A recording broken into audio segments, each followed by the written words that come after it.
নমস্কাৰ বন্ধু বান্ধৱীসকল Assamese health tips and ট্ৰিক্সলৈ আপোনালোকক সকলোকে স্বাগতম জনাইছোঁ।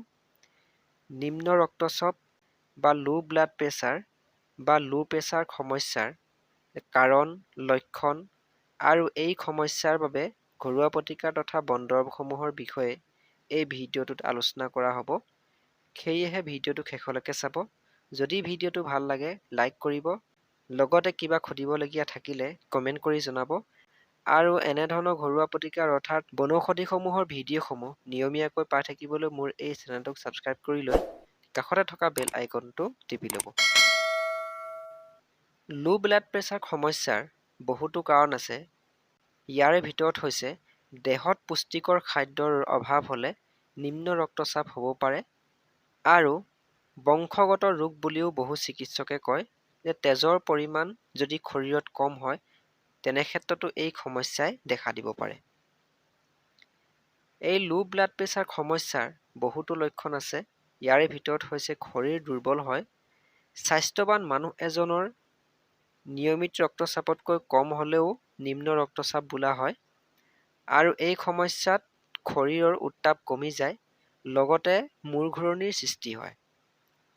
বন্ধু বান্ধৱীসকল, লো ব্লাড প্ৰেছাৰ সমস্যাৰ বহুতো ঘৰুৱা প্ৰতিকাৰ অৰ্থাৎ বনৌষধি আছে, যিসমূহ গ্ৰহণ কৰিলে এই সমস্যাৰ পৰা অতি সোনকালে সুফল লাভ কৰিব পৰা যাব।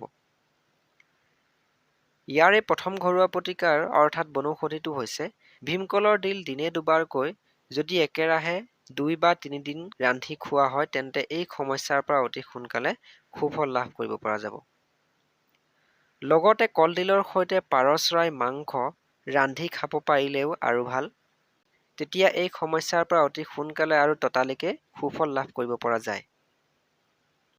বন্ধু বান্ধৱীসকল, এই সমস্যাৰ 2 নম্বৰ ঘৰুৱা প্ৰতিকাৰটো হৈছে পনৌনোৱা শাক দিনে 100 গ্ৰামকৈ যদি কিছুদিন খোৱা হয় তেন্তে এই লো ব্লাড প্ৰেছাৰ সমস্যাৰ পৰা অতি সোনকালে আৰোগ্য লাভ কৰিব পৰা যায় আৰু এই সমস্যা ভাল হয়।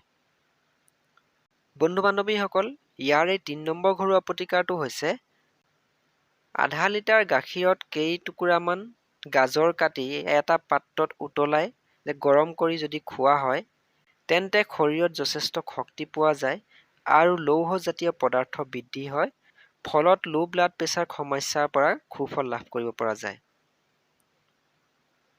এই লো ব্লাড প্ৰেছাৰ সমস্যাৰ 4 নম্বৰ ঘৰুৱা প্ৰতিকাৰটো হৈছে আহাৰৰ লগত দিনে 2টাকৈ কেঁচা পিঁয়াজ আৰু 2টা কণী কেঁচাই খাব পাৰিলে ভাল।